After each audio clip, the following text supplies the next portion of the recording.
Hello, everybody. This is Dr. Sanchez, and I am providing an audio update for our class to discuss today from Chapter 1, the Ethical Case Study number 3. So there were a number of different answers that people provided, and I wanted to provide my perspective and my experience of how we go about paying workers. So the question is, each summer, the anthropologist hires local residents to help at the site. He compensates them with a small wage that is comparable to their local income standards, but much lower than what he would pay similar workers back in the United States.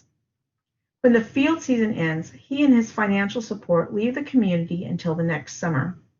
Is he adequately reciprocating with the local residents, or do you have recommendations for how he should modify the financial relationship? This is a very relevant question for anthropologists working outside of the United States, especially for archaeologists and for paleoanthropologists.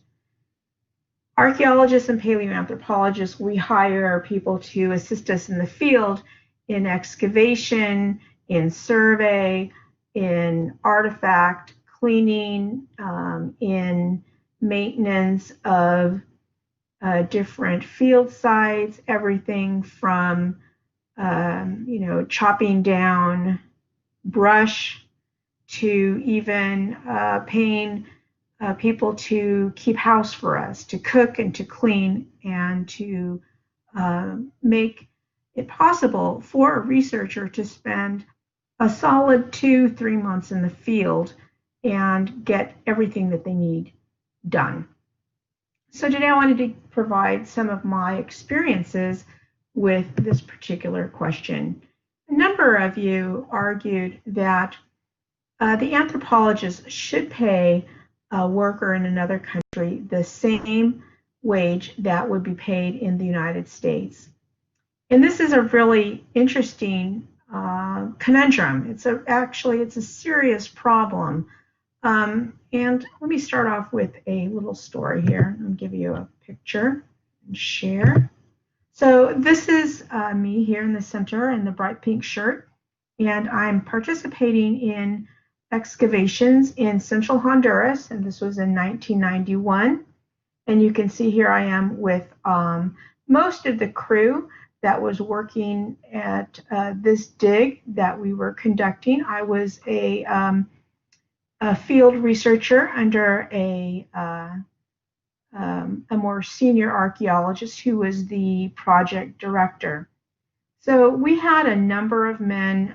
It looks like we have about a dozen people here, and I think we hired probably around maybe a dozen, maybe up to 15 different workers in the field, and their job was to do the actual excavations with shovels and picks, and also to sift the dirt and look for artifacts. And then the students who were along, as well as the principal director, our job was to supervise all the work, to take notes, to photograph, to make drawings, and to label the bags of artifacts, and basically to keep control of the excavations. So there was a lot of work that had to be done, both in terms of the actual digging up of artifacts as well as the supervision.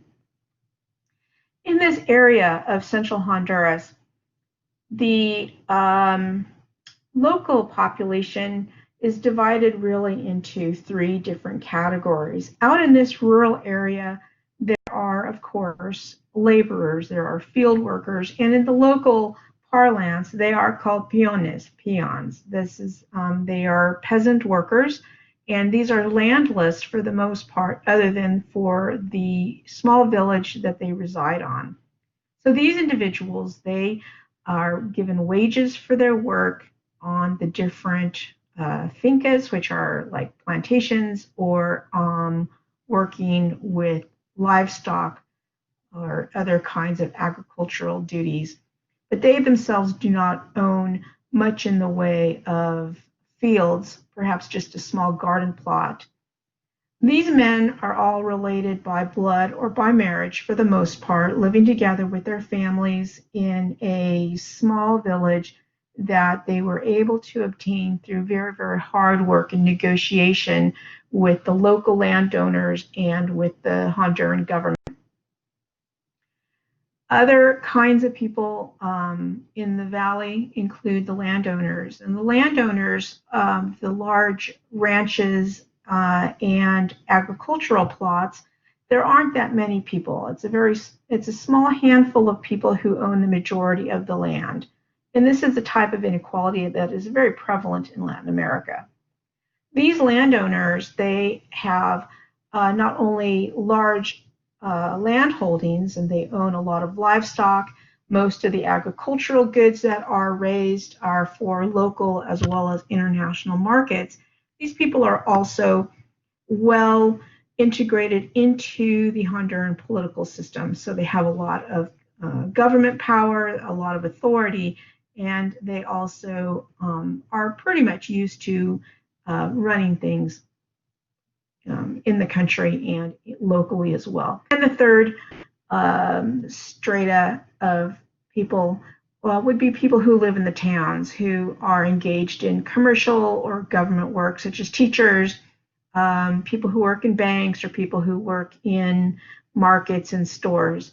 So it's a really rather stratified society. And back in 1991, and other years as well, we would draw upon the people of this small community to provide the labor. Now, if we look at the amount of money that is paid to people, I don't recall how much we paid the workers back in 1991, but if we look at the minimum wage for Honduras, this is set by law, and this is what people ostensibly by law must pay workers. And the minimum wage per hour today in Honduras is $1.08 US. And this is compared to the American minimum wage, which is $7.25. So that's the minimum national wage. But of course, different communities set different minimum wages, but that is the national amount. So in the United States, workers minimally are going to earn 7 times more money. So would it be possible if I were to set up an excavation today in this same location, hire a number of workers and pay each of them for an hour's worth of labor, the minimum wage is $7.25? And the answer to that would be no, it would not be possible. The reason why it would not be possible is that it would create a number of problems, and primarily the problems that would be caused would be with the local landowners. The local landowners are going to be paying their workers at least $1.08.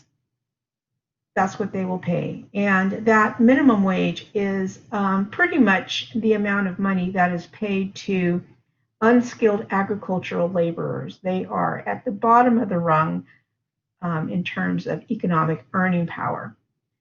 For an American archaeologist to go into this region and begin to pay workers 7 times as much money, this would cause a number of problems. First of all, for the local landowners, this would upset the balance that is already in place. So the local workers have an expectation of earning a little over $1 an hour. If the archaeologist in this case goes in and starts paying $7 an hour, well, this is going to put pressure on the local landowners to increase the wages paid to their agricultural workers. The conflict that is going to come up for the archaeologists is that these are the people who are also in power and people who are going to be able to call upon other people higher up in the government and say, we don't want these archaeologists working here because they disrupt our pay scale. And they cause conflict because now the workers are demanding that we pay them more money. And so therefore, we're not going to allow them to work and do excavations. This would really be very true here at this particular site because it is, although it is nominally owned by the Honduran government, access to the site must be obtained by walking through somebody else's land. So this creates a problem between the archaeologists and the landowners and the government, is that if you go in and you start paying a really high wage relative to the local wage, then it will cause political problems between you, the government, and these very powerful landowners. Additionally, it can cause problems within the community so that there may be, let's say, 25 men who are able to work at the excavation, but we're only going to hire 12. And so those 12 individuals, they and their families will be able to earn a much higher wage than their fellow villagers who will be left out. And this conflict will begin over time to manifest itself in terms of, the amount of money that families will have to send their children to school, or the amount of money that they'll have for health care and for food. So to pay just a segment of the village a high wage with not giving everybody that opportunity then sets up a situation where you can have conflict occurring between families of those who are not given jobs because there simply isn't enough work. So how do we go about changing or adequately compensating people in a manner that is more appropriate? So I'll go to another, let me go to another slide.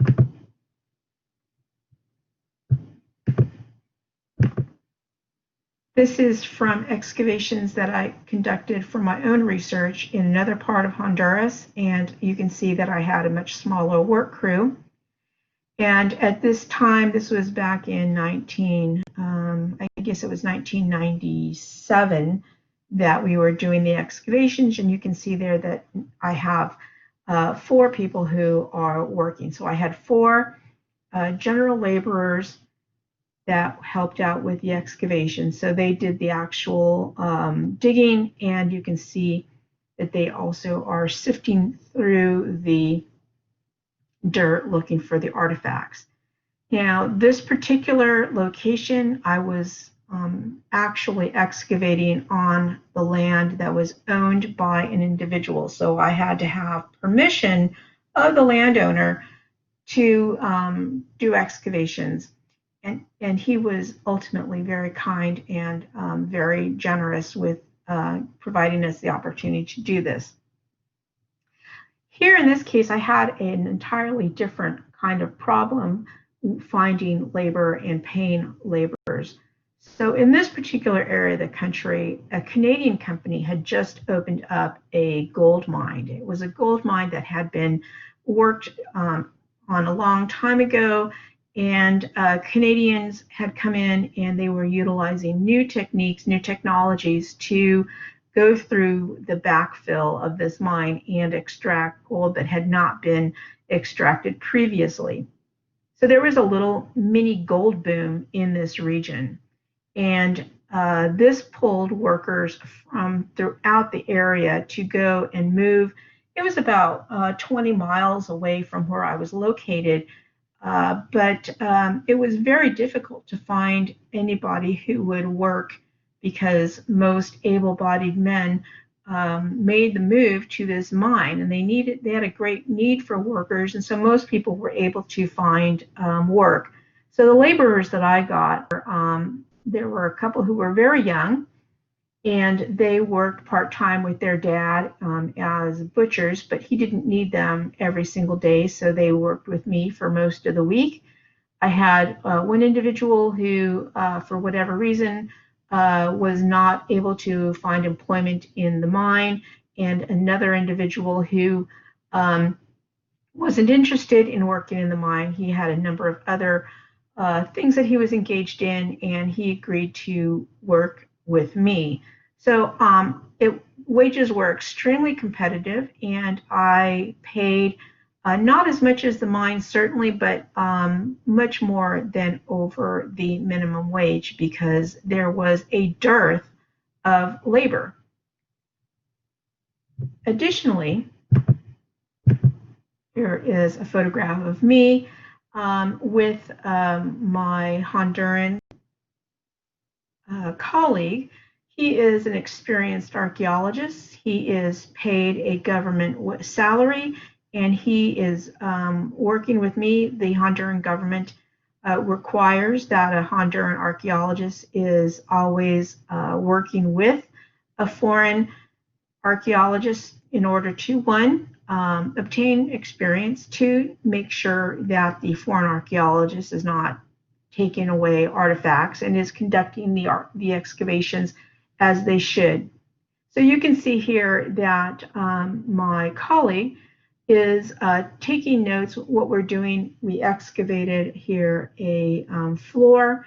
It's a paved rock floor, like a patio area. It's been excavated, and we have set up the excavation to do a plan, to do a drawing. So I am calling out, the measurements and the locations of the rocks, and my colleague is writing this information down and drawing the plan. So we work back and forth like this, and he was a trained archaeologist who got a wage. Now, I was told by the Honduran Institute of Anthropology that I did not have to pay my colleague, his name is Santiago, I did not have to pay him any money to work on the excavation because he was paid a wage to do exactly that. That was part of his job. However, when we first met to discuss setting up the excavations, he told me very plainly and very clearly that yes, indeed, he was paid to conduct a job as an archaeologist, but that if I wanted him to go and spend a week away from his family and do this kind of work, he expected, an additional payment.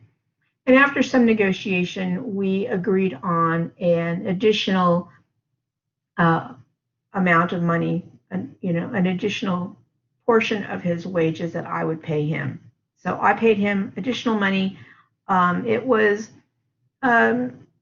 relatively nominal, but nevertheless, it was unexpected, and I did not rat him out to his boss, who was actually a friend of mine, because I knew that he would probably be forced to work for me for no extra money.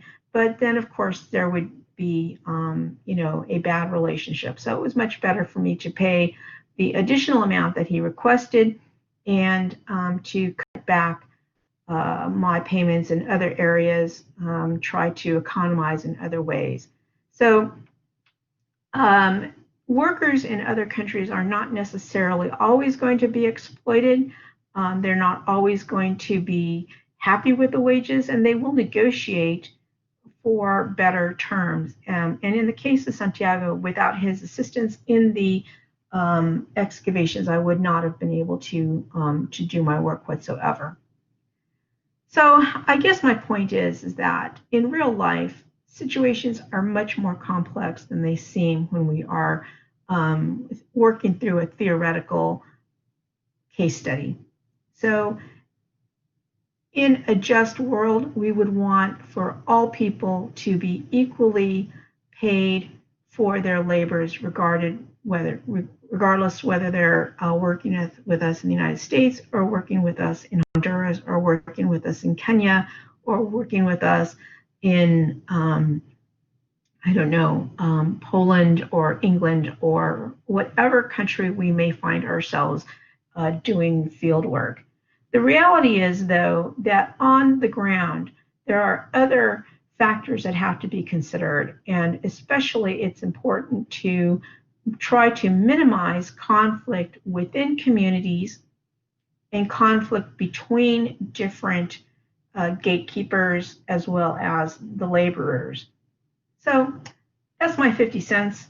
I guess though, if I were working in Honduras, that would be a lot less money than 50 cents. But that's my input, my point here, and I just wanted to have a chance to talk about how excavations, we do not work in a vacuum. We don't work in a political or economic vacuum, but rather we do have to be mindful of the situations we find ourselves in. And even if we do want to pay workers what we consider to be a bonus amount or a better wage because we appreciate them, it's not always possible.